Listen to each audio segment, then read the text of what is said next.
फरीदाबाद की ना तो हवा साफ़ है ना पानी साफ़ है, और रोटी आदमी कमाता है व्यवसाय करके।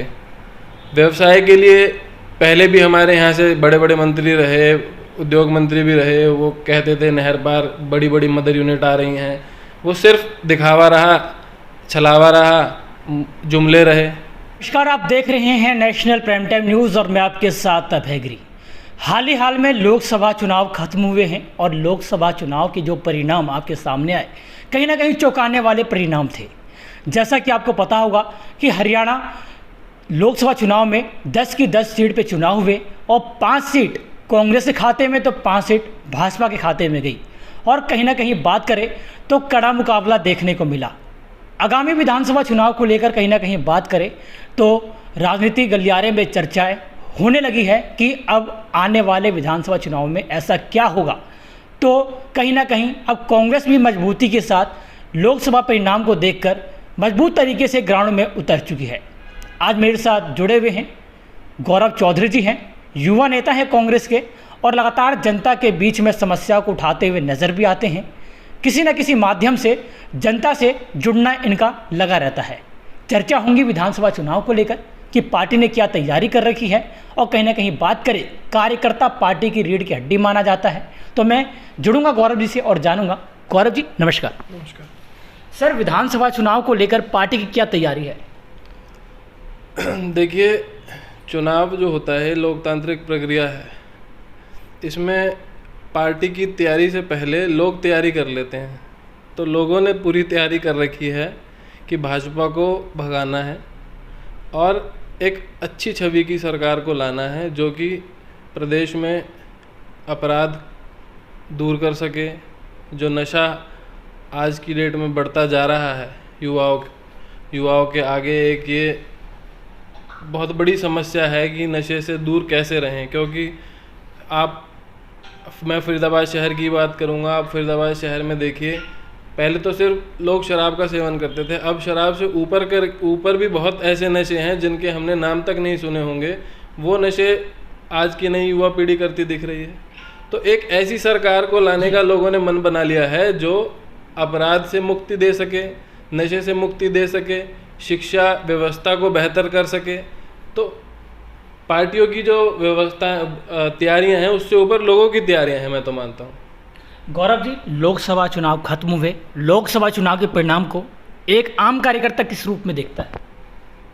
देखिए, लोकसभा का जो परिणाम है उसमें हाफ में कांग्रेस और हाफ में बीजेपी रही जी। अन्य जो भी पार्टियां थी वो वोट भी नहीं काट पाई। सीधा सीधा मुकाबला था इंडिया गठबंधन और बीजेपी में। तो ये लोगों का संदेश स्पष्ट है कि लड़ाई जो होगी वो कांग्रेस और बीजेपी में है और कोई मुकाबले में नहीं है। कैसे कह सकते हैं कि कांग्रेस और बीजेपी का ही विधानसभा चुनाव में मुकाबला होगा? देखिए, आप लोकसभा से अंदाज़ा लगाइए कि लोकसभा में जो बाकी की पार्टियां हैं उनके ज़्यादातर जो प्रत्याशी थे वो अपनी जमानत भी नहीं बचा पाए। जमानत तो बहुत दूर की बात है, अगर वो अपनी लोकसभा की कार्यकारिणी और उनके परिवारों की आंकड़ों को जोड़ें तो उतने वोट भी वो लोग नहीं ले पाए। इसका मतलब उनकी पार्टी के लोगों ने भी उनको वोट नहीं दी।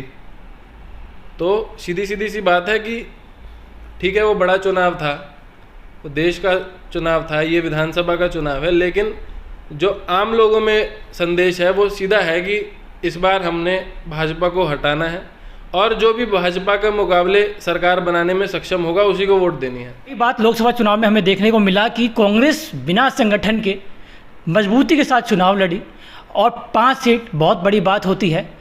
कहीं ऐसा तो नहीं कि विधानसभा चुनाव में कांग्रेस को इसका खामियाजा भुगतना पड़ेगा, क्योंकि संगठन अभी तक बन के तैयार नहीं हुआ है, ना जिला अध्यक्ष है आपके पास, न कोई आम कार्यकर्ता है जिसके पास कोई पद हो। तो लगता नहीं है कि आने वाले विधानसभा चुनाव में से खामियाजा भुगतना पड़ सकता है?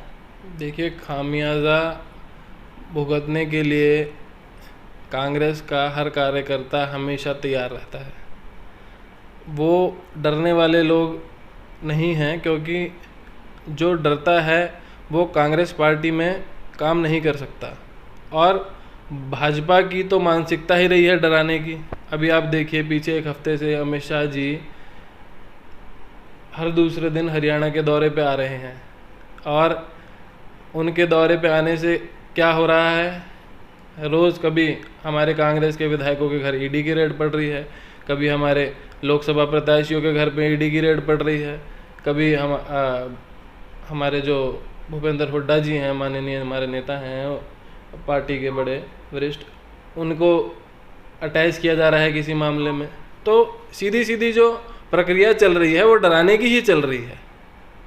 तो कहीं ना कहीं आप कह रहे हैं कि विपक्ष को डराया जा रहा है। विपक्ष को डराया जा रहा है, लेकिन हम लोग डरने वाले नहीं हैं। उनको पता है कि हम ही लोग आगे सरकार बनाने की स्थिति में हैं, इसीलिए वो लोग हमसे घबरा रहे हैं। गौरव जी, विधानसभा चुनाव को लेकर कई चर्चाएं हैं। फरीदाबाद 89 विधानसभा से क्या गौरव चौधरी चुनाव लड़ेंगे या नहीं, जनता ये जानना चाहती है।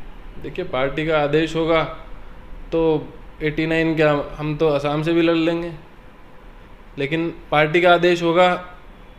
जिस भी चीज़ के लिए जो भी जिम्मेदारी पार्टी देगी उसको पूरा करने का कोशिश करेंगे, प्रयास करेंगे। मुद्दे क्या रहेंगे विधानसभा चुनाव में?